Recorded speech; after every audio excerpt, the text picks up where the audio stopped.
du jetzt deine Stimme ab? Wenn ja, dann tritt für mich ein, so wie ich für dich eingetreten bin.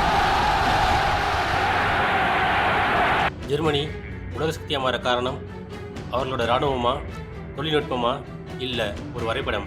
ஒரு நாட்டின் geography எப்படி பவராக மாறுதுன்னு இப்போ பாருங்கள். நாம் எல்லாரும் மேப்பை ஒரு தடவை பார்ப்போம். அதே மேப்பை ஜெர்மனி பார்க்குற விதமே வேறு. ஏன்னா இந்த ஒரு நாடு இருக்கிற இடத்தாலேயே பவராக மாறி இருக்கு. இது கதை கிடையாதுங்க, இது ஒரு ஜியாகிரஃபி பாலிடிக்ஸ். ஜெர்மனி இருக்கிற இடத்த கவனிங்க.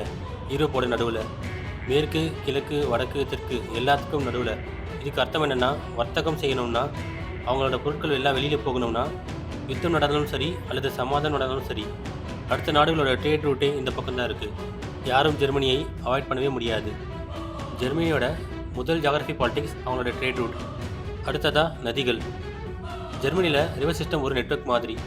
Rhine river, Danube river, Elbe main. இதெல்லாம் சும்மா தண்ணீர் ஓடுற இடம் கிடையாது. ஃபேக்ட்ரியில் தயாரித்த பொருட்கள் நேராக அப்படியே கப்பலுக்கு கடலில் போகலாம். ஏன்னா அந்த நதிகள் அங்கேருந்து அப்படியே கடலுக்கு இணையுது.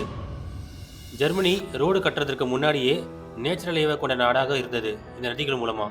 மூன்றாவதாக பார்த்தீங்கன்னா அவங்களோட ஃப்ளாட் லேண்ட், அதாவது நில அமைப்பு. ஜெர்மனியோட பெரிய பகுதி ஃப்ளாட் லேண்ட். இதனால் என்ன? இண்டஸ்ட்ரி எக்ஸ்பேண்ட் ஆகுது, ரயில் அண்ட் ரோட்வேஸ் ஈஸியாக அமைக்க முடியும், ஆர்மி மூவ்மெண்ட் ஃபாஸ்ட்டாக இருக்கும், அப்புறம் விவசாயம் பண்ணுறது ரொம்ப வசதியாக இருக்கும். ஏன்னா ஃப்ளாட் லேண்டில் விவசாயம் பண்ணுறதுன்றது ரொம்ப வசதியான இடம். ஒரு நாடு வேகமாக மூவ் ஆகுறதுக்கு அவங்களோட மாடர்ன் பவர் மட்டும் தான் காரணம்.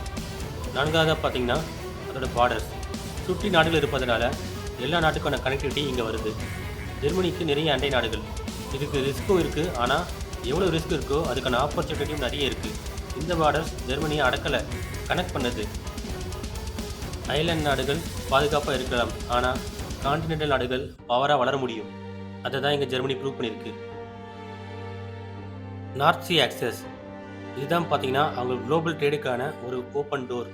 இது ஒரு குளோபல் டோர்னு சொல்லலாம். ஹாம்பர்க் யூரோப்புக்கு கேட்வே. ரா மெட்டீரியல் உள்ளே வரலாம், ஃபினிஷ் ப்ராடக்ட் வெளியே போகலாம். ஜெர்மனி பணக்கார நாடானது ஃபேக்ட்ரியால் மட்டுமில்லை, அவங்களோட போர்ட்டோட அமைப்பால். இந்த ஜியாகிரஃபி ஜெர்மனியரை டிசிப்ளின் ஆக்கிச்சு. Planning mind set, efficiency culture. எப்பயுமே ஒன்று சொல்லுவாங்க, geography equal to habit, habit equal to system, system equal to power. இதை தான் அவங்க செஞ்சுருக்காங்க. ஒரு நாட்டை ஸ்ட்ராங்காக்க எப்போதும் வெப்பன்ஸ் தேவையில்லை, சில நேரம் ஒரு நல்ல லொக்கேஷனே போதும்.